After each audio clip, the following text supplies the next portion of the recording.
Today is the 20th regular meeting of the Lake County Board of Commissioners. Please rise for the Pledge of Allegiance. Pledge allegiance to the flag of the United States of America and to the republic for which it stands, one nation under God, indivisible, with liberty and justice for all. Dear God, please bless our meeting today. May our discussions be fruitful, our decisions wise, and our community strong. Amen. Amen. Madam Clerk, roll call, please. Commissioner Plechnik. Present. Commissioner McIntosh. You want to do that now? May I have a motion to excuse Commissioner McIntosh from today's meeting? So moved. Second. Any discussion? Hearing none. Roll call, please. Commissioner Plechnik. Yes. Commissioner Beveridge. Aye. And in roll call, Commissioner Beveridge. Here. Gentlemen, or gentleman, sir, if you will. You have before you the minutes of the regular meeting of May 7th, 2026. Can I have a motion to approve, waiving reading of the same? Would be intrigued to hear the full reading of the minutes, but I'll make that motion. I appreciate that, and I will second that motion. Any discussion?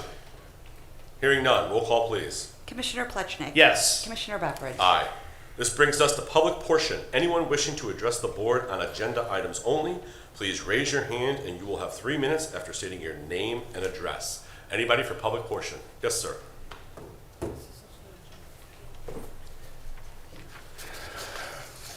My name is Brian Massey, 8196 Rainbow Drive, Concord Township.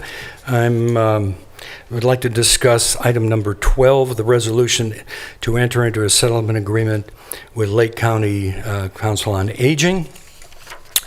I am assuming this deals with the $466,000 that was a problem, a scam, I guess, between the auditor's office and the Council on Aging. Is that correct? Do we have dialogue, or am I just talking to myself? This is public comment, so yes, this is you making comments. Just make comment. Okay. Well, I was hoping that we can get it on the record so that the people in Lake County know that there was a $466,000 scam perpetrated on the Council on Aging and the Auditor's Office. I was hoping for some details. When I first found out about it, I did send a records request. I was told that the records requests are not available at this time because it's under investigation. I will submit another records request today because I'd really like people would like to find out what happened. It was $466,000. Where did our security break down? And if there is an agreement, I assume that insurance companies are probably paying out something. I'd like to know how much did our insurance rates go up to, cover this reimbursement of $466,000? And how do we prevent this from happening in the future? If it happened again, if it happened once, it's going to happen again. So that's my public comments. Thank you. Mr. Hackman, as legal, is there anything you'd care to comment on this? Well, to Mr. Massey's point, yes, this is relating to an incident that happened last summer, and Lake County is a victim of crime. There is a pending criminal investigation for obvious reasons. We don't comment on those. Mm-hmm. Okay, Thank you. Thank you. Thank you. Anybody else for public comment?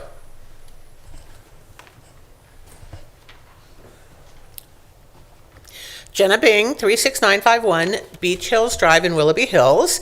I come before you because I'm one of the members of the Senior Tax Levy Board, and thank you all very much for approving the funds for the Osgood study on Lake County Senior Services, and I know you're going to talk about that later. It's under the department reports. And so I just wanted to tell you, my background is consumer market research. I've worked for major corporations like Quaker Oats, Kraft Foods, Ameritech, Progressive here in Ohio. And I did these kinds of studies myself, and they're doing a fantastic job. We've seen them, they've come and reported to us twice already. And one thing I wanted to remind you all of is anytime you're willing to spend the money to do a study like this, you need to really listen to what the study says and take the recommendations, because otherwise it's like money down the drain. And so it may not be what you really want to hear. It may be different than what you really expect, but this is a well-conducted study from my extensive experience as a market researcher, and needs to be listened to and addressed and not shelved and not put off and not kind of like ignored. It really needs to be taken seriously and implemented. I'm sure you all plan to do that, but I've seen it too many times where people get results and go, oh, I don't know about that. So please don't do that. Listen to them with an open mind and a desire to move forward with strong action. Thank you. Thank you. Anyone else for public comment? Okay. Seeing none, let's proceed with resolutions, please. In the Utilities Department, resolution increasing appropriations and transferring cash within Lake County Department of Utilities Sewer Fund and Project Fund 596, Madison Trunk Sewer Phase 2, Project 505S 2026. So moved. Second, any discussion? Hearing none, roll call, please. Commissioner Plechnik. Yes. Commissioner Beveridge. Aye. Resolution increasing appropriations and transferring cash within Lake County Department of Utilities Water Fund and Fund 595 for Project 503W 2026, Dayton Road Water Tank Restoration. So moved. Second, any discussion? Hearing none, roll call, please. Commissioner Plechnik. Yes. Commissioner Beveridge. Aye. Resolution increasing appropriations and transferring cash within Lake County Department of Utilities Solid Waste Fund and Project Fund 597, BC3 Force Main Modification, Project 512L 2026. So moved. Second, any discussion? Hearing none, roll call, please. Commissioner Plechnik. Yes. Commissioner Beveridge. Aye. Resolution amending the sanitary sewage, solid waste, and water supply rules and regulations of the Lake County Department of Utilities. So moved. Second, any discussion? Hearing none, roll call, please. Commissioner Plechnik. Yes. Commissioner Beveridge. Aye. Resolution authorizing execution of an engineering agreement with Arcadis US Incorporated for the Glyco 1 Force Main Project 406S 2026 for the Lake County Department of Utilities. So moved. Second, any discussion? Hearing none, roll call, please. Commissioner Plechnik. Yes. Commissioner Beveridge. Aye. Resolution authorizing execution of an engineering agreement with Euthenix for the Dickerson Road Waterline Replacement Project 507W 2026 for the Lake County Department of Utilities. So moved. Second, any discussion? Hearing none, roll call, please. Commissioner Plechnik. Yes. Commissioner Beveridge. Aye. Resolution authorizing execution of an engineering agreement with Stephen Hovansik and Associates for the Sharp Avenue Waterline Replacement Project 511W 2026 for the Lake County Department of Utilities. So moved. Second, any discussion? Hearing none, roll call, please. Commissioner Plechnik. Yes. Commissioner Beveridge. Aye. Resolution certifying unpaid water and sewer sums and administrative charges to the Lake County Auditor. So moved. Second, any discussion? Hearing none, roll call, please. Commissioner Plechnik. Yes. Commissioner Beveridge. Aye. Resolution authorizing execution of an engineering agreement with Verdantis Incorporated for the Heatherstone Wastewater Reclamation Facility Expansion Project 500S 2025 for the Lake County Department of Utilities. So moved. Second, any discussion? Hearing none, roll call, please. Commissioner Plechnik. Yes. Commissioner Beveridge. Aye. In the Commissioner's Office, resolution authorizing execution of an agreement between the Lake County Board of Commissioners and West Creek Conservancy for fiscal year 2023 Energy Efficiency and Conservation Block Grant Program funds. So moved. Second, any discussion? Hearing none, roll call, please. Commissioner Plechnik. Yes. Commissioner Beveridge. Aye. Resolution appointing Joshua J. Strickland to the Lakeland Community College Board of Trustees to complete the remainder of a 5-year term expiring March 6, 2030. So moved. Second, any discussion? I will say I appreciate Mr. Strickland stepping up and helping us out to serve on Lakeland's board. He replaces a good man by the name of Michael Benz. Michael was on the board for a little while there and time commitment. I think some other issues. He decided he couldn't put his best foot forward, and I appreciate his honesty in saying it might be time to help somebody else serve. So we appreciate Josh stepping up in this role. So roll call, please. Commissioner Plechnik. Yes. Commissioner Beveridge. Aye. Resolution to enter into settlement agreement with Lake County Council on Aging. So moved. Second, any discussion? For discussion, I would like to say Lake County was a victim of a crime last summer. Fortunately, the full amount of the loss was recovered through both the insurance carriers for Lake County and the Council on Aging and the bank's recovery efforts. No services have been lost or interrupted. This resolution is to memorialize the settlement agreement between the county and the Council on Aging. Any other discussion? Hearing none, roll call please. Commissioner Plechnik. Yes. Commissioner Beveridge. Aye. In the Finance Department, resolution approving payment of bills as listed on the Commissioner's Approval Journal in the amount of $2,975,005.40. So moved. Second, any discussion? Hearing none, roll call please. Commissioner Plechnik. Yes. Commissioner Beveridge. Aye. Resolution approving purchase orders as listed on the Commissioner's Purchase Order Approval Journal in the amount of $633,673.51. So moved. Second, any discussion? Hearing none, roll call please. Commissioner Plechnik. Yes. Commissioner Beveridge. Aye. Resolution increasing appropriations of various non-general fund accounts. So moved. Second, any discussion? Hearing none, roll call please. Commissioner Plechnik. Yes. Commissioner Beveridge. Aye. Resolution transferring cash and appropriations within various general and non-general fund accounts. So moved. Second, any discussion? Hearing none, roll call please. Commissioner Plechnik. Yes. Commissioner Beveridge. Aye. This brings us to our departmental reports. Utilities with your 9 resolutions. Anything else to report, sir? We stopped at 9, made sure we didn't get to 11, but You that's know how I feel about double-digit resolutions, sir. That's all we have for this week. Thank you. Thank you, Commissioner. Mr. President, Yes, sir. I just want to once again ask utilities to please keep us posted on the odor situation in Mentor. I know that you are working with all due speed and diligence, but it's important that the public understand that everything in your power is being done to address that situation as quickly as possible. And I want to reaffirm my absolute confidence in your work and your staff on this very difficult problem. I saw that you recently shared an email explaining that some of the odor may have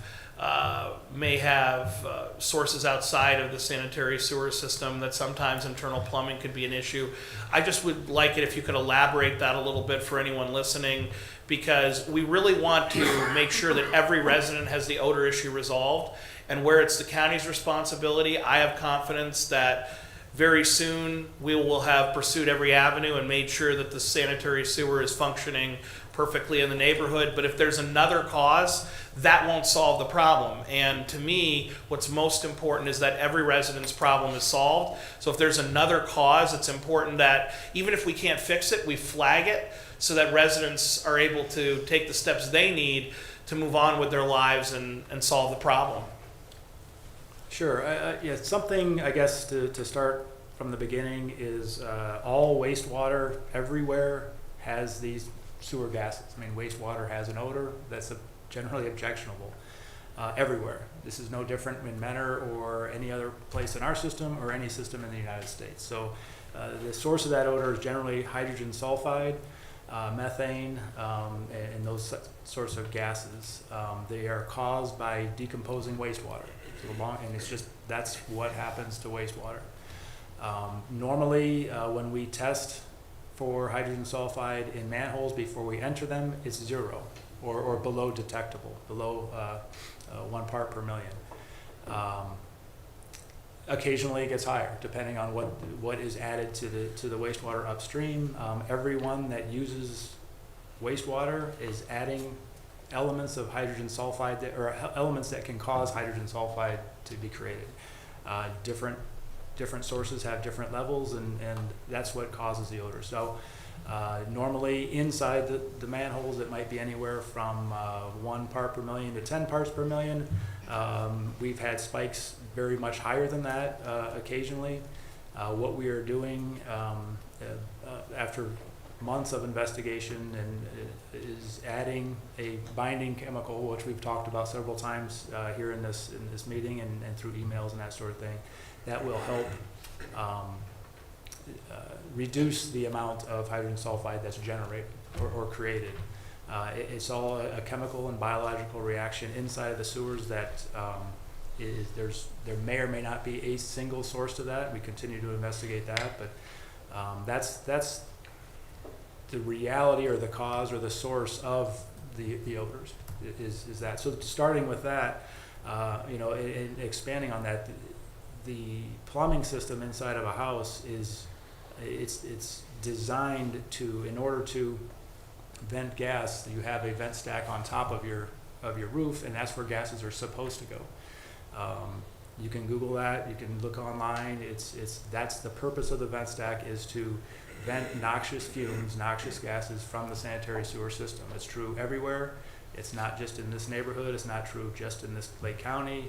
It's everywhere that there's wastewater. That's what vent stacks are. The purpose of the vent stack is. Anywhere inside the house where you detect odors, there's some kind of leak or some sort of leak in those pipes inside the house that is allowing that gas to get inside. It could be through a leaking gasket. It could be through a trap. All your fixtures are traps, so there's water that sits in those, in a P trap they call it, or an S trap, and that water in that trap blocks the gas from coming up through a sink or coming up through a tub or that sort of thing. So if that water dries up, if it's not used, it could dry up and the gas could come up into the house. That is not what's supposed to happen. If you run water, that'll reseal that vent. So I guess, yeah, if you get up on your roof and you smell your vent stack, it is not going to smell very good. It's not intended to. You're not supposed to be up there smelling it. That's where the vent is supposed to, or that's how that vent is supposed to work. So I don't know if I answered your question, but that's an update on kind of where things are. And at this time of year, there's obviously other odors outside that could be causing things, and we will continue to monitor out there. We were out there last night, and we're out there at least twice a day, every weekend, and we'll continue to do that. Thank you so much for your help and hard work. You're welcome. Job and Family Services. Thank you, Commissioners. Last evening, Job and Family Services hosted our annual Foster Parent Appreciation Dinner for all of our Lake County foster parents. It's always a really special event held at the farm parks to recognize the commitment that these individuals in Lake County show to our children in custody every day. There were lots of little ones at the event, children in custody, so as you can imagine, it was a little bit loud. We had, a clown there doing balloon animals and face painting for the kids, but it's always a really thought-provoking evening when you step back and you see all of the children in our custody who are there with their foster parents. So again, I just want to express my gratitude to everyone who participated in the event last night. My staff, Juvenile Court Judge Mike DeLeon was at the event, as well as Lake County Probate Court Mark Bartolotta. So we thank them for their support of our agency and our foster parents, and we're so grateful for everything that everyone does each day. Thank you. Thank you. County Administrator. Yes, good morning, Commissioners. Briefly before I turn it over to Aaliyah, just a quick update on the jail project. We had our weekly meeting yesterday. Things are continuing. It's like ditto, I guess, which is good news. Progress continues on schedule. It's pretty impressive. We had our monthly walk yesterday. We talked about a month ago, the prefab cells arrived and are being installed. All of level 1 cells are in, and they need to do some tidying up as far as getting them all squared up and so on. But what was impressive on level 2 is where we have the tiered stacked cells, if you will. Those are in probably, 40-50% of those cells on level 2. They'll continue that arrangement through the week, and then there'll be a brief pause before they move up to level 3. a lot of the site excavation that you saw out there the past couple weeks as far as the stormwater detention has been completed. Masonry continues on the inside. Next month, we hope to transition to the outside for the brick veneer and facade, etc. I knock on wood, don't have any immediate hurdles to note. We're just working through some of the last design efforts, etc., and continue to be looking at March is substantial completion, and then depending on the sheriff's timeline, a summer-ish, let's say, opening of the facility, but that'll be to be determined. But from a construction standpoint, contract standpoint, we're on time. Awesome. Thank you, sir. And then, most importantly, no due offense to the jail, Aaliyah is here to announce our awesome consultants from the Osgood Group and give an update on where we are today on the senior study, which is it's been a great experience. So, Aaliyah, take it away. Okay, good morning.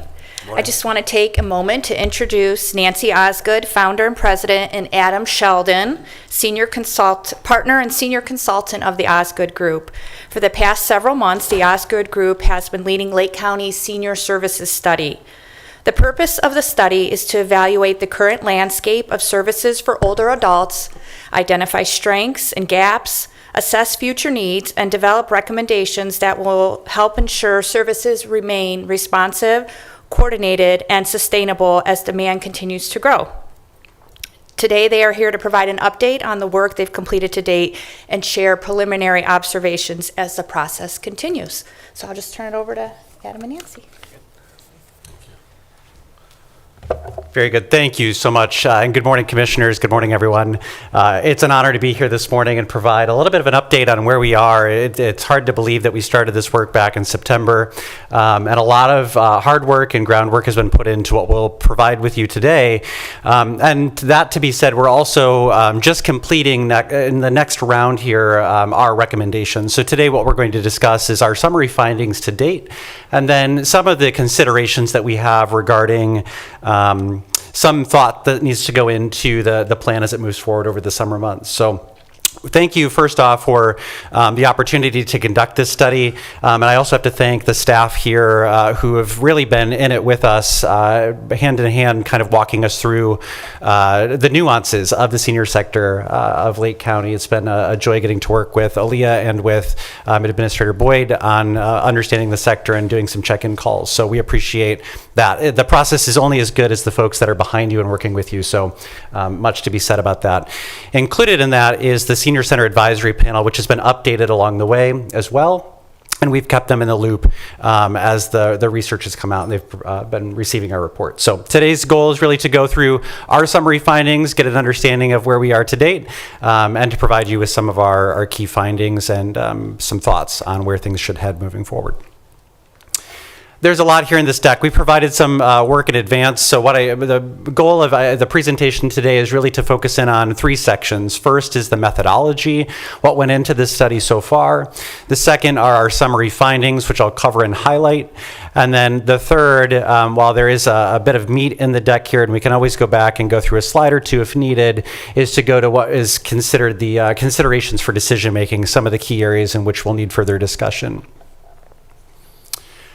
So first and foremost, I just wanted to reiterate, Aaliyah did a great job of positioning this study overall. But as you can see, the idea here was to get a comprehensive understanding and assessment for senior services across Lake County. Of course, we recognize that many of these services are funded through the levy. And so understanding the effectiveness of the levy, understanding how it can change moving forward, if it needs to change moving forward, was a part of our analysis. So we've really gone high, wide, and deep in this through a number of fronts. And you can see those listed here between September and May, the work that's gone into this. We began the work really by kicking things off. It's not up here, but I'll note that the Senior Citizen Advisory Council was oriented to all of this before we started, could ask questions, get a good understanding of what we were to achieve.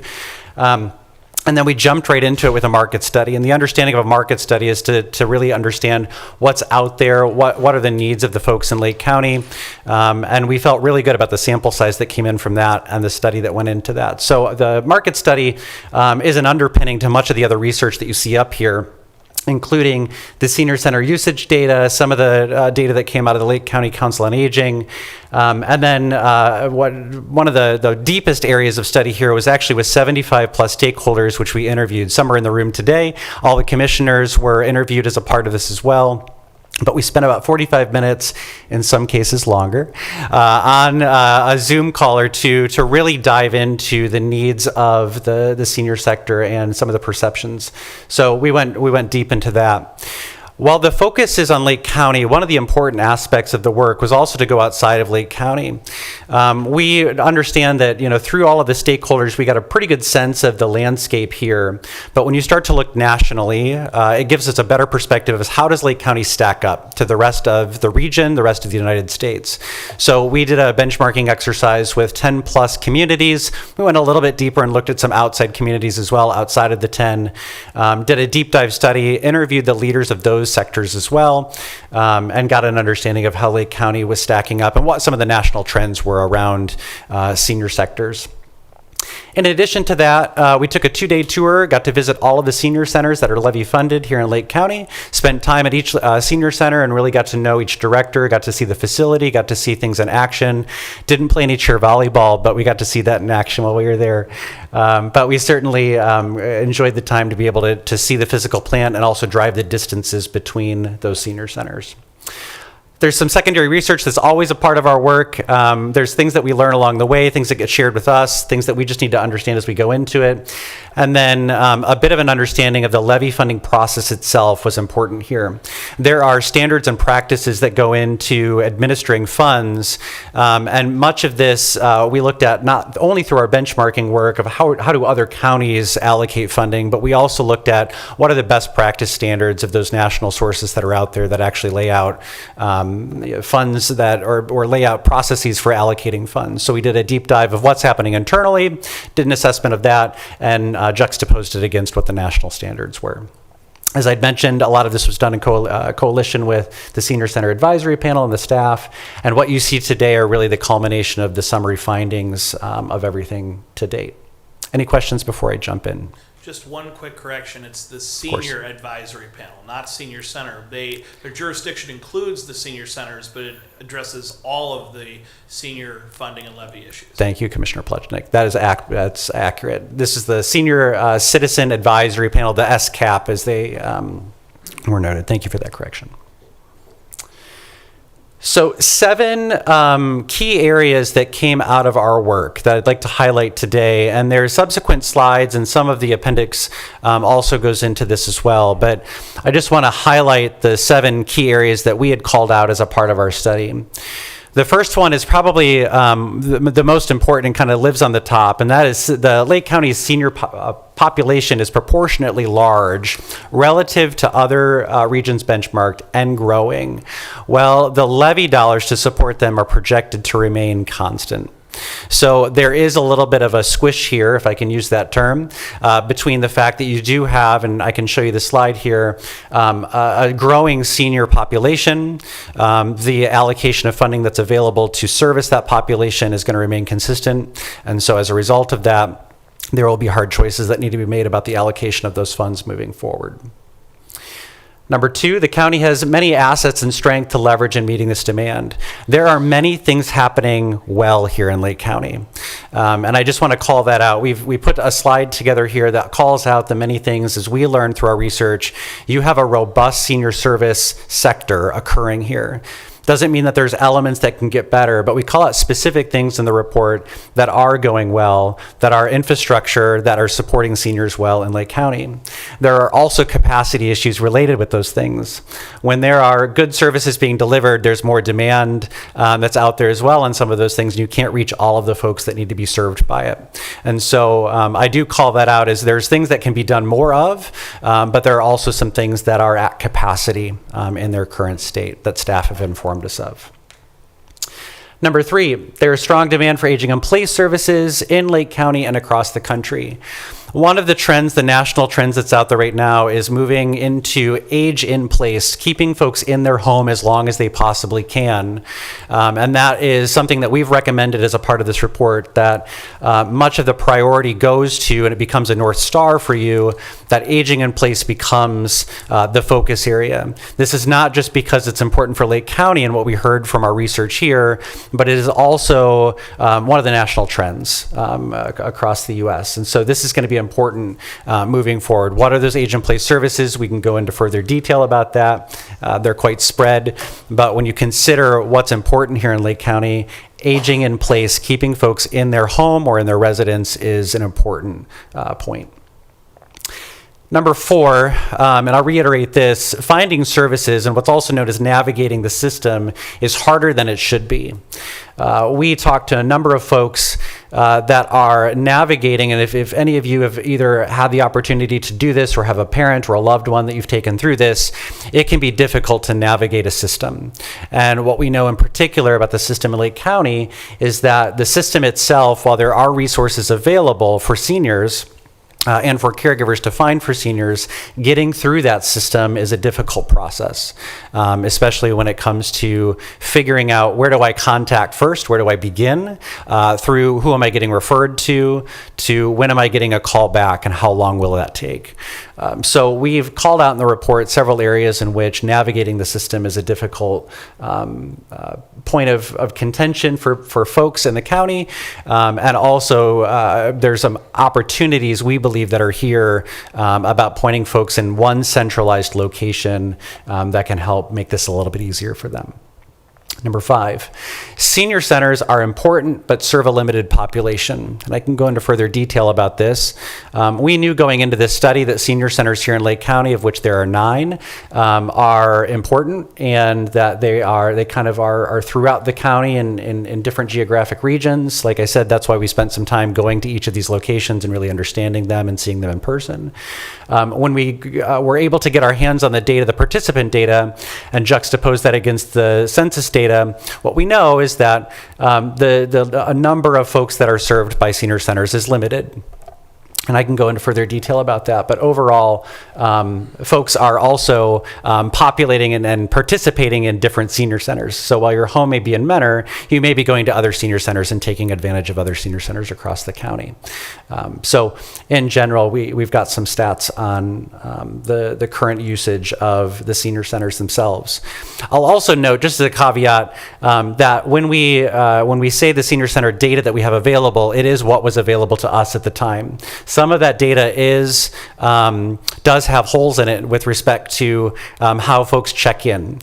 So we're working with data that we have available to us. There are different systems that are being used. I will commend Aaliyah and the team for trying to move all of the senior centers onto one system.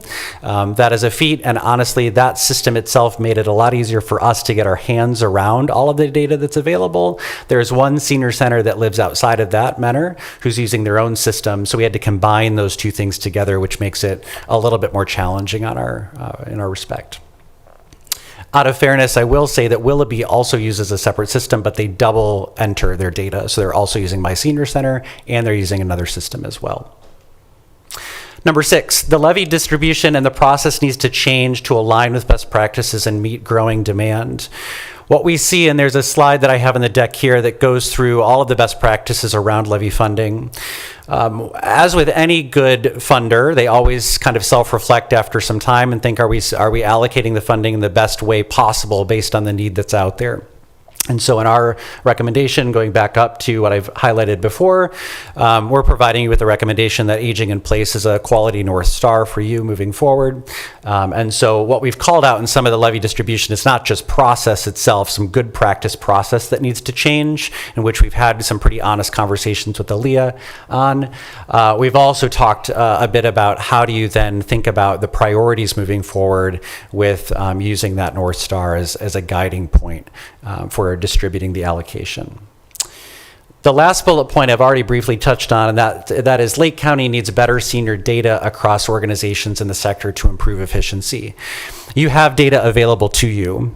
There's probably more data that needs to be garnered from those that either get levy funding or that do not get levy funding. But senior data is really important for you to have the decision-making tools in front of you and for Aaliyah to have the tools that she needs. And so we're advocating that there's probably better processes out there for getting data from senior services in general. And so by getting your hands on that, the efficiency of being able to deliver the funds and the sustainability long-term will benefit as a result. Those are the highlights. I'll pause there before I jump into anything else, and I'm sorry to make you drink from a fire hose there, but any questions before I go further? I have a question. You're going to hate this question. Sure. And if you have the answer, then you're probably going to be the smartest man I've ever met. Number 3, there's a strong demand for aging in place services. We know that, and we've heard that before, right? That seniors want to age in place and stay in the homes they're in. And then I also walk into meetings all the time, and I hear about affordable housing, and how we don't have enough affordable housing in our community. How do we balance those two problems? You can say you hate the question. Administrator we had a call- Boyd? Let me interject. We had a call last week, and I said, one commissioner in particular is going to come swinging hard. And so, Oh, sorry. It's that one. It's a fair question. Yeah. I wish I could solve that for you. And I guess my question is, do you see other communities elsewhere that have seen this struggle, or are there any other solutions, best practices that you've seen out there to how to address that, or maybe there isn't a solution, I don't know. Happy to make a point on that. So, yes, the answer is every community benchmarked, this was the number one thing they mentioned as a problem. In our stakeholder interviews, this was one of the top findings that came out of our stakeholder interviews, that this is one of the most significant issues in Lake County. So you're not uncommon to any other county out there struggling with the same issues. We did a report in Stark County where this is the same issue down there as well, and they're struggling with trying to figure out how to manage for this. One of the solutions, and I will say this, that it is important, and it's not a solution, but maybe an avenue to a solution, is to make sure that the senior service representative is at the table talking about affordable housing when others are talking about it. That person often gets left out of the conversation. And so making sure that that person's at the table and the representative of a senior is at that table is critically important. There is a little bit of a dynamic here in our conversations anecdotally here about seniors want to stay in their house, but you also have new families that want to move into Lake County that need that same housing stock. And so there is conflict with moving mom or dad out of that house to where is the next question. And the other thing we heard a lot about is many seniors are selling all of their assets and moving into a luxury living situation. That's not the case for all. And there is a segment of the population that our benchmarking work has also verified that are in the middle, that are struggling to try to find the place between just under that luxury housing that they can't afford. So you're not uncommon in that. Hi, everybody. I'm the Osgood behind Osgood Group. Adam is not Osgood, but he's a partner anyways. I just wanted to say that when, I think the important thing is aging in place doesn't necessarily mean aging in your exact place. And I think that's one of the struggles. We are not developers, we are not real estate people. And in the end, it's a matter, obviously, of balancing limited resources and how do you get the most bang for the buck for all the residents of Lake County and those residents that you hope to attract. So no specific answer to that one. Yeah. I'm sorry. And I think you touched on it Yeah. in my other day job as a financial advisor. I understand this conversation, and you hit on it. For those that have the means and the resources, you can simply sell the house and move into the luxury living and pay your $10,000 a month, and you have only one bill, and that's okay. However, $100,000 a year is a pretty big number, and so for a lot of folks that may have bought the and Commissioner Pleshnik, because we've all talked about these issues with rising property values and everything else, right? You may have bought that $100,000 home that's now worth $250 or $300, and that's great, but you're not going to be able to find another alternative, so to speak. Even if you sell a house for $250, you may not find one you want to move into for $250. So, Right. no, I just it's the same, and I appreciate your comment that aging in place doesn't necessarily have to mean in that house. But I think both what you talked about, both those parties need to be at the table on both topics, right? The senior representative needs to be on the affordable housing conversation, and the affordable housing people that want to talk about, families moving in and starters and people getting their feedback underneath them, right? Need to be on this conversation over here as well and say, that house would be great if it was back on the market for $200,000 so that somebody could move in, but it's just so. All right, sorry to derail the conversation. One other thing to mention, and I don't know if this has come up for you, I now live in Sarasota, Florida, which is why I don't look pale like many of you here in Northeast Ohio. It's good. Your skin is in much better shape. That's bad. One of the things that we're dealing with down in Sarasota, and we have, a significantly old population. I am one of the youngest people in Sarasota. Is this issue of making ADUs more available to people, so doing different things with the housing stock that is already in place to be able to accommodate aging folks and seniors as well as new families. So I know that's one solution that is being looked at in a lot of communities. If I could add to that point, I'm reviewing parts of the county master plan, and there's 3 or 4 pages on accessory dwelling units and mother-in-law suites, whatever you want to call them, but it comes with associated challenges at the local level with zoning amendments, setbacks, and so on. But that is a definite tool that will be noted in our comprehensive plan as well. Yeah, I have to imagine that this is going to have to, like, that dilemma right there of aging in place versus affordable housing is, there's a lot of difficult decisions and conversations we have. I don't know that one that's up in the top 2 or 3 or 4. So, Mr. President? Yes, sir. To your point, this is exactly why I've pushed so hard on the issue of property taxes. It's not just a matter of convenience. Aging in place is the healthiest way to age. You're likely to live the longest, most rewarding life if you're within your support network, with your family, your friends, your colleagues, rather than if you're forced outside of the community and become wholly independent. So it really is an issue of saving lives when you're talking about lowering property taxes, whether it's passing the piggybacks on the part of the commissioners or advocating for statewide reform on property taxes. Those issues are not just about saving the taxpayer a dime or a dollar, which is important in and of itself. It's about saving the lives of seniors on a fixed income who are being forced out of their communities. But I agree that there are also solutions in zoning, and I'm really heartened to hear that our comprehensive plan is looking at this critically, because we need to encourage, and because the county doesn't have zoning authority, that's not our role in local government, but we need to encourage our 23 municipalities to think about how their zoning codes can be reformed to encourage the type of housing stock that will allow seniors to stay in their neighborhoods. Not everyone wants to maintain a larger home. A lot of people want to stay in their home until the day they die, but some folks want to downsize, and there should be that opportunity for them too. Not in Florida, in Lake County. Not to put anything down on Florida, and I know there is a Lake County in Florida, but we're the best Lake County. And to maintain our status as the best Lake County, we have to make sure that people have many ways to stay here in the way that they want to. And so if there are restrictive zoning codes that aren't allowing senior housing to be built, we need to look at that, we need to address it, and we need to reform it directly. I would also say that sometimes I hear negative stereotypes about senior housing from municipal officials, and there's no need to state names. I think we've all heard it from time to time, if not all the time, that, well, if we put in senior housing, that's going to create more of a drain or a demand on our EMTs and our fire department, and we don't really want to have that ongoing liability, and so we want to avoid senior housing. I have heard municipal officials say that. We can't have that attitude. Ultimately, we will all be seniors if we're blessed to live long enough, and if we don't have various ways for seniors to stay in the community. Ultimately, we're the ones who are going to be forced out.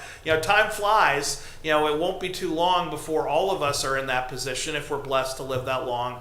And so I really strongly support the efforts of the commissioners and those at the state level like Brian Massey who are trying to deal with the property tax issue. But we also have to be focused on the zoning issue and urban planning so that for those who do want to transition into different forms of housing, there needs to be tiers. It can't just be, if I'm a super rich person, $10,000 a month is insane. I don't know many people who can afford that. I really don't. That's $120,000 a year. If you've got that kind of a pension, God bless you, but that's got to be 1% of 1%. The average Lake County resident, the average Ohioan doesn't have that kind of money. So those folks I'm not too worried about. They're going to be fine no matter what happens. I'm worried about people who are retiring on Social Security and want to stay in the same neighborhood as their children and grandchildren. I want to say one more thing that I think is relevant to this conversation, and it's not in these specific slides, but the seniors that you have here, the people who are going to become seniors, the seniors like me who are aging up through the senior categories, they're staying. They're not going. You have a very stable population, which you probably know, and it probably is a general statement about Lake County, which I think speaks to the wonderful place that it is to live. But these people are staying, so these points are even more important. They're not moving to Florida. Even, I don't know about the Lake County in Florida, but they're staying here in this Lake County. Thank you. Sorry, sir, please continue. No, it's fine. I want to make one note, just so that it's on the record. Our work, in addition to the comprehensive plan, we have been in contact with the folks that are putting together the comprehensive plan and have been in communication. So these two pieces of work are synced together. I just want to make sure that that's noted because that's important as we look at both studies, and especially that plan, that this is going to sync up with the master comprehensive plan as well. So. There's a lot behind this deck. I'm not going to go through it all. I want to jump actually to the key findings or the considerations. I put it in here if we needed to jump to a particular slide and to prove we've done our homework here a bit. But I want to bring up this slide, I guess, before I jump in. There's 3 points that really are the takeaway of today. The first is that demand is growing. More Lake County residents will need senior services, period, end. That's not coming, that is here, and it will continue to be here for the next 10 years. Revenue is not growing, as I had mentioned before. And without additional revenue, the system must become more efficient and sustainable. There's no way around this. As I mentioned before, there is a bit of that squish that that will occur and is starting to occur already. And we've listed here, prioritizing those funding allocations will become critical, getting your hands on better data, clearer intake, and understanding where folks are being referred to, efficiency of senior centers, and driving all of this is being a leader in the senior sector, which I'll touch on here in this next slide. There are some key things I wanted to make sure were mentioned, and these are really points of discussion, I would say. As I mentioned, we're not done with the plan yet. Our recommendations will come. They've already started to kind of bubble up as we've done this work. They always do as we get into it. But some things I wanted to call forward. These are strategic leadership decision-making points that I think are important for you to start to consider as we move this work forward. The first one is, and really the first 3 are connected in a way, but the first one is important. The county should take a lead role in setting senior sector priorities. You sit in a very specific position. You have a leadership position within the county, and you're trusted to be able to do this. And if I may, I will say that Aaliyah has garnered a lot of respect within the sector. In my stakeholder interviews, Aaliyah's leadership of the sector and in her work was called out unaided as a part of our work, and has built trust among the sector. And so that will become critical moving forward. What leadership looks like is what we see as in a convener role, pulling folks together, amplifying what you're doing already, taking it a bit further in my next bullet point here. a well-functioning front door is critical. As I mentioned before, navigating the system is pretty difficult. And so what we need to understand is there a better way, is there a more clear, a brighter red front door that everyone can be focused on? Everyone benchmarked that we talked to had or is working toward a clear front door. It's one number to call. It's where all the billboards were showing people to call. It's a way to point folks in one direction. What we're saying here is that there's an opportunity for the county to take on this leadership role or to partner with someone else to take on this role as well. What we do know is that awareness for Lake County Council on Aging is highest among the agencies that we tested. And so this could be leveraged to serve this need. There's an opportunity there. But it leads to this third bullet point, and why I said all three are connected. There is a strategic alliance, and formalizing the strategic alliance with Lake County Council on Aging is critical in driving the needed efficiency. There's a leadership opportunity there currently at that organization. They receive a significant amount of funding from the levy dollars. There is an opportunity to probably become more hyper-focused on what the strategic alliance could look like moving forward between the county itself and Lake County Council on Aging in the direction moving forward. I've noted this already. Aging in place should be a major priority in levy funding. We see this again as your North Star. The other note that I'll make here, and it's a word that I think came up fairly often in my conversations, is the word safely in their home. There are many attributes to allowing a senior to live safely in their home, and what we're speaking about here are the things you don't see on the outside of the house, the bars and the bathrooms, the different things within the home that can make it a place for them to continue to stay. So those things are all critical. And I'll also note another agency or another service that came up to help contribute to this, in particular, are meals. Meals on Wheels isn't just about nutrition. It's about actually laying eyes and seeing that senior in their home and making sure that they're okay. And so it's serving a dualistic purpose in that regard. And it came up many times in our conversation. The last two bullet points are important in the fact that, I noted there are many assets here in Lake County that are exceptional. One of those in particular is transportation. Lake Tran was brought up many times, if not one of the top rated things that we had noted in our stakeholder interviews as the thing that's going well here in Lake County. Lake Tran is a significant asset to seniors, and it's not just about the infrastructure, but even dialing down to the drivers that drive for Lake County were noted as folks that were exceptional. So, Mr. President? Yes. I would just like to note that we have Lake Tran trustee Dan Crowder in attendance, and it just shows the commitment of Lake Tran to being a part of senior solutions. Thank you, sir. Sorry. absolutely, that's fine. So we do know that transportation, and we might even go to say that it's not just about getting a senior from their door to a medical appointment. We do see an opportunity for this infrastructure of the transportation itself to maybe be leveraged in other ways, creative ways. We also, if I may say, the leadership behind Lake County or Lake Tran is a mindset in which can be leveraged for figuring out infrastructure at a greater scale as well. That leadership was noted several times as a significant asset to this county. Our last bullet point requires a little bit more study, but what we would recommend and what our point of, I guess, consideration here would be senior centers need to be consolidated and redefined within the broader senior service system.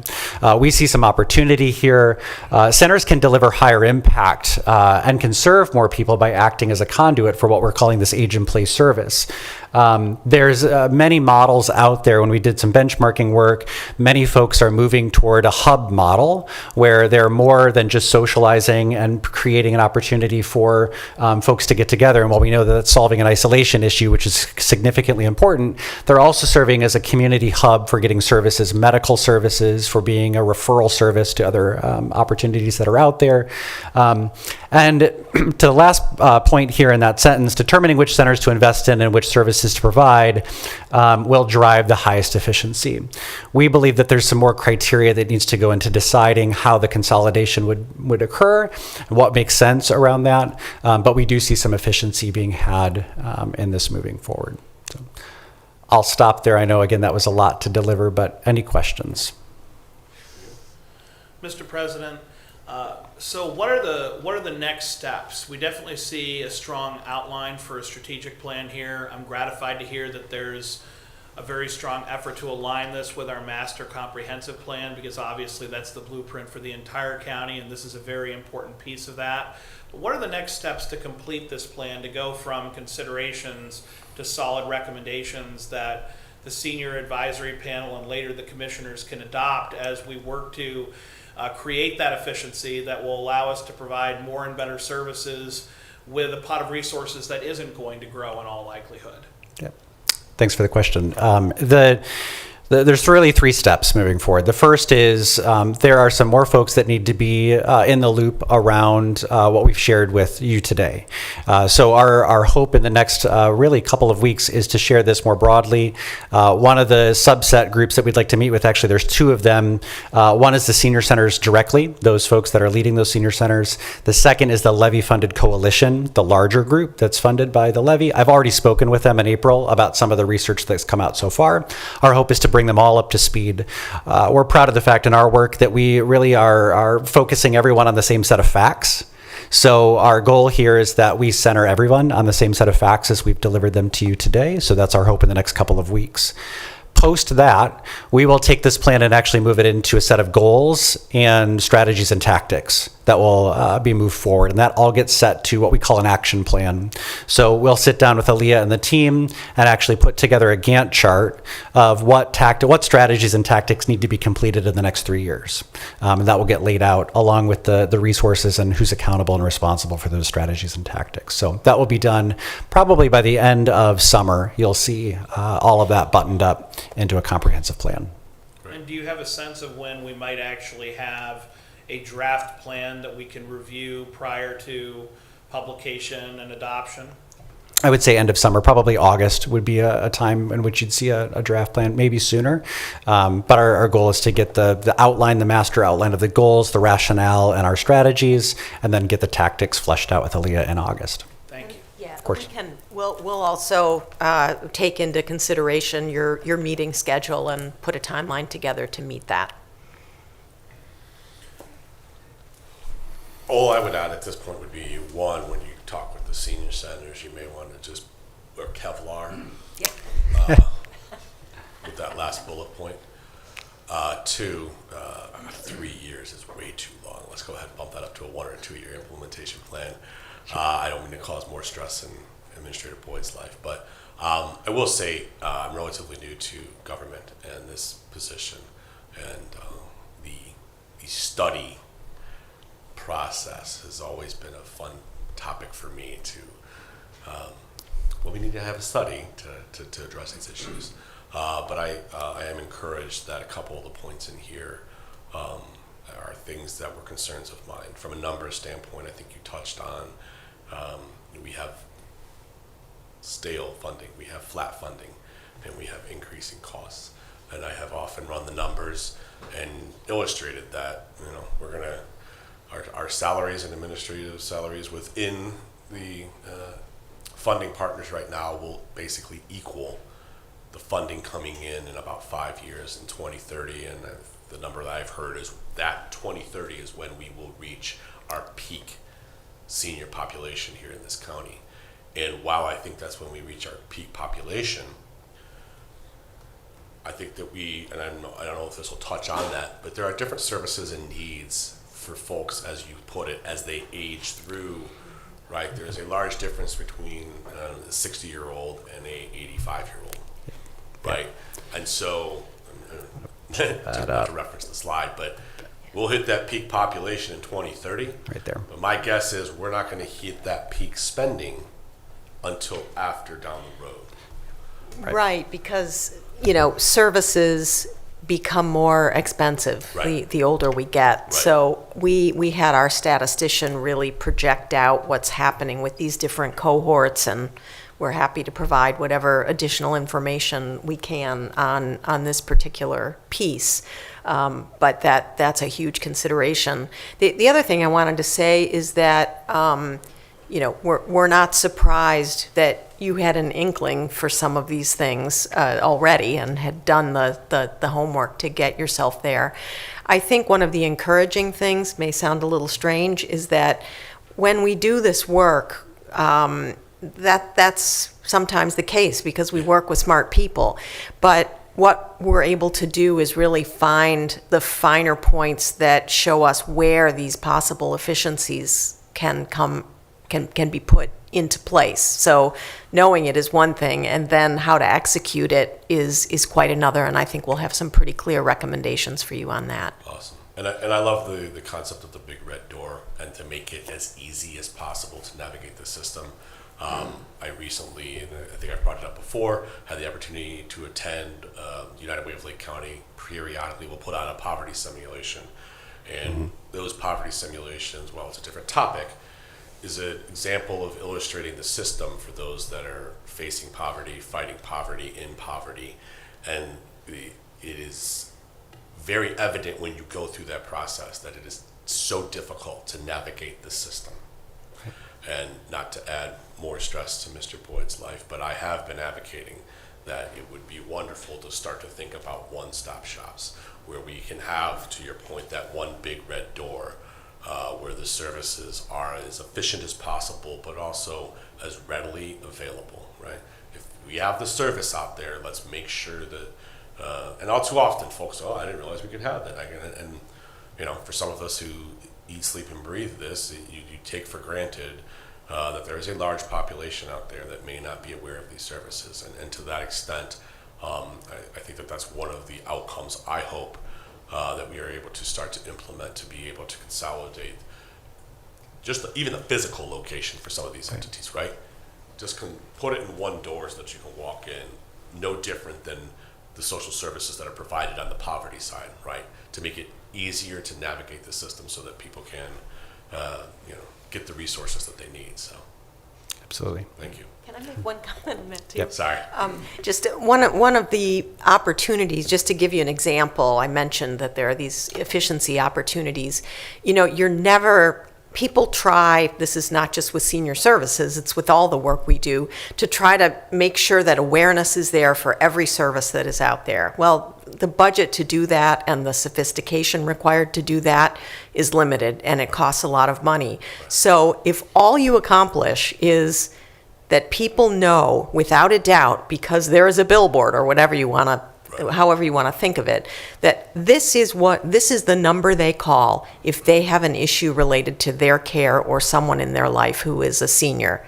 That's all you need to accomplish, and that creates more efficiency and effectiveness at the same time. Just an example. Okay.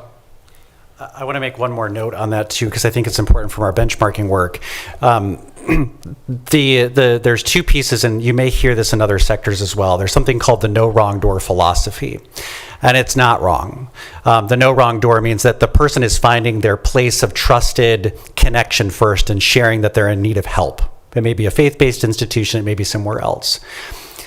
The goal is to move them from that place of trusted connection to the front door as quickly as possible, and not to try to educate all the front doors that are out there. That's critical.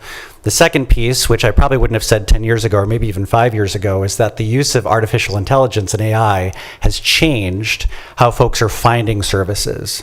And if you look to a place like Allegheny County, which is where Pittsburgh's located, you'll know that there's someone there that's working on a closed loop system so that every provider throughout the county can go into this closed loop system and plug in what that senior may need for mom or dad and say, this is what I'm looking for. And the county has pre-populated that system to say, here's what they need to go find. And so AI has changed and revolutionized a lot and has actually supported the front door, because the needs, and I'll say this time and time again, the needs are getting more complex. They're calling and saying, mom just broke her hip, but there's so much more behind that conversation that has to get ferreted out. So. Just say Allegheny County, just don't say Pittsburgh. Go ahead. I'm sorry. Just a point of geographic reference. Thank you. So, Sure, yes. fine. That everyone sincerely knows about. So.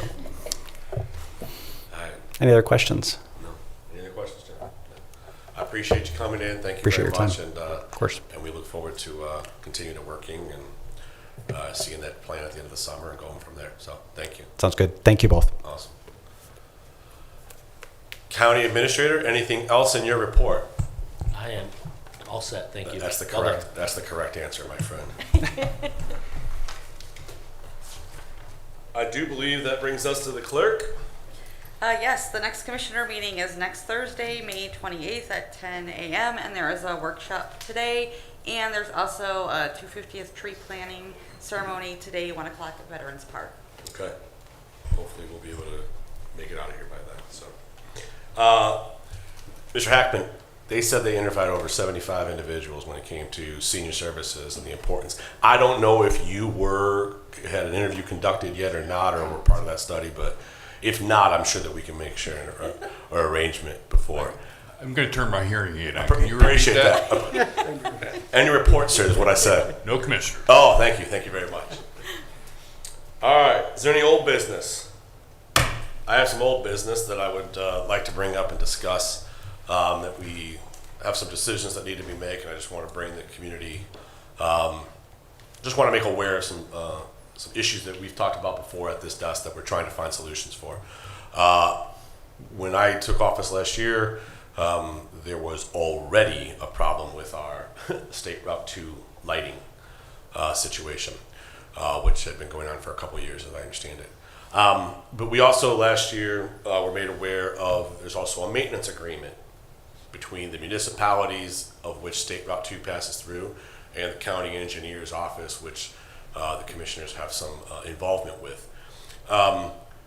Traditionally, that maintenance agreement's been in place for 50, 60 years, I believe. I think it goes back to the 60s, correct, right? Or early 70s. I think early 70s, so over 50 years that agreement's been in place. Last year, we also had a audit done by our state auditor of the engineer office, and what came out from that was that we need to revisit that maintenance contract for a couple of reasons, the most of which was financial. But then also one other thing that came out of that contract was also there's some legal issues, Mr. Hackman, as far as some liabilities that we just need to clean up on the contract itself.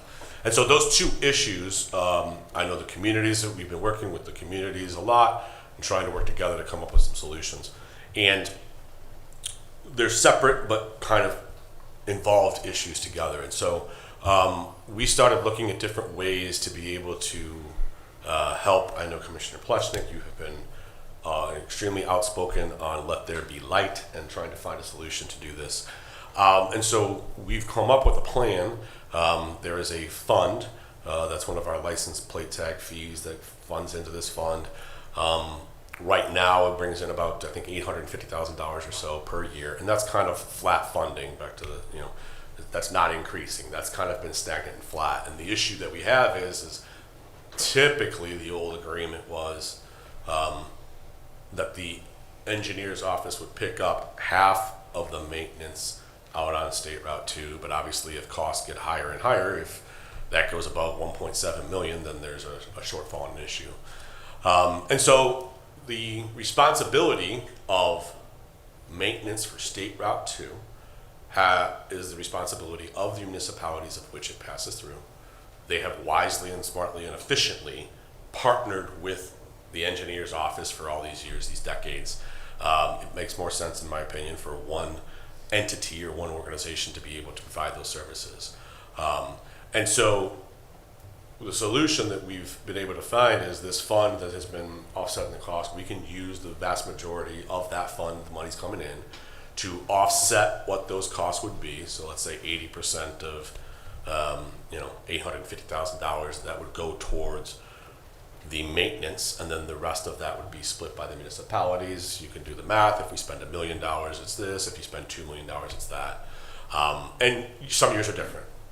The worse the winter is, the more salt, the more snow plowing, et cetera, any large maintenance projects, there's fluctuations in the spending there.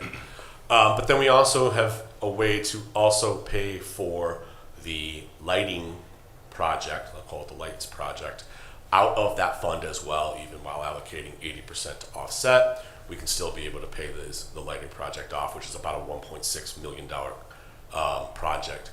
We had hoped to be able to find some outside grants and funding for the lighting project. We have to date not been able to do that, and I believe it is the desire, I believe it's my desire, and I think yours as well, Commissioner Plushnik, that we start to move forward to get the lights fixed in whatever manner we can, so that complaint that has been lodged by many a resident and frustrated resident, rightfully so, that we can start to show some progress and get some of these lights turned on. The other unfortunate part is the contract that we have is through 2026. To be able to opt out of the contract in 2027, you have to give a 6-month notice to the municipalities. And so we just wanted to bring up to have a conversation. I know the municipalities are working on some contracts, but if there's anything you wish to discuss on this topic, I am encouraging the municipalities to let us know what their desires are with the contract or any issues. But I would like to see us have the contract in place by June 30th. Otherwise, I think it's the prudent thing to do that the Commissioner's office, my humble opinion, move forward in different directions. And there's still obviously time that we can have that resolved before the end of the year. But I just wanted to have that conversation. If you would wish. Commissioner McIntosh isn't with us today, but this will be an ongoing conversation. But I just want to say thank you to Joel and Zach and Jason on the work that we've been doing on this. Almost a year, I think, that we've actively been trying to come up with some solutions. I'm happy with the solution we have to be able to use this fund. This fund has to be requested by the municipalities. These dollars are specifically set aside for the municipalities in this county to be able to be used for projects such as this. So I'm happy with this solution and what we're trying to offer. But hopefully we can come to a resolution. And I don't know, maybe every couple of weeks we see another news story about lights on State Route 2. I just want to say thank you to everybody here at the county for working on this to be able to come up with a solution that can solve this problem. And hopefully we look forward to bringing this to a conclusion. So, anything from you, sir? Mr. President, Yes. I would simply add that you've articulated a strong outline for 2 agreements to continue the maintenance of Route 2 and ultimately to turn back the lights on Route 2 for safety. And this is not just about convenience, once again, it's a safety issue. In poor weather in the night, it is a lot more likely that we're going to see accidents if we have an unlit roadway. It really is a practical requirement that we get these lights switched on, and we should do it as soon as humanly possible. You said it was a problem before you became commissioner. It was a problem before I became commissioner. It was one of the first series of complaints that I received. And while my initial pleas for responsiveness to the concern were unheard, I am grateful that we now have some seriousness being directed at this issue from not only all the municipalities but the engineer's office as well. And I think that brings us to a point where an agreement and a partnership really can be successful.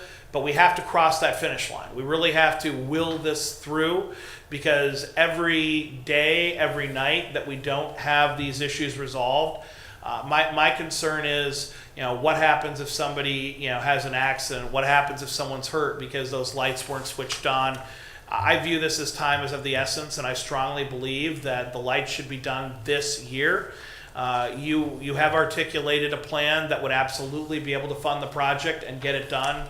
I see no reason to wait, and I would just encourage all parties, from the engineer to the cities and villages, we have to get this done now for the safety of our residents.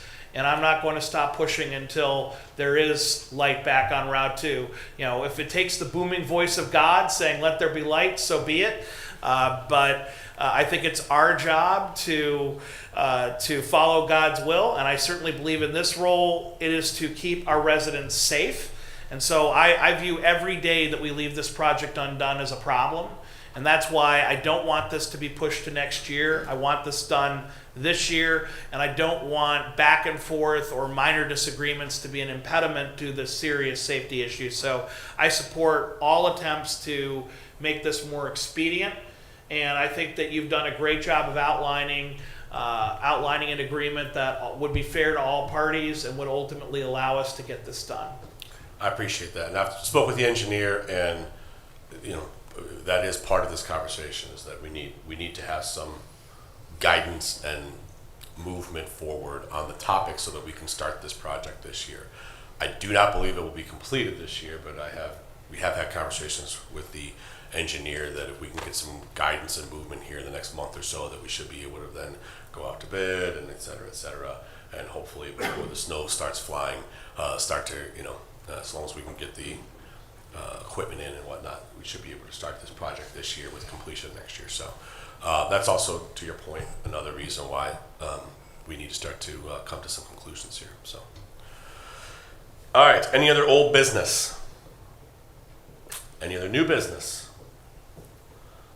Hearing none, I will entertain a motion to adjourn into executive session for the purpose of protecting the interests of an applicant or the possible investment or expenditure of public funds to be made in connection with an economic development project pursuant to RC 121.22 Cap G8. There will be a workshop at 10:30 a.m. or after executive session, since we're past 10:30. After our executive session is when we will have our workshop. Can I get a motion, please? So moved. Second. Any discussion? Hearing none. Roll call, please. Commissioner Plechnik. Yes. Commissioner Beveridge. Aye.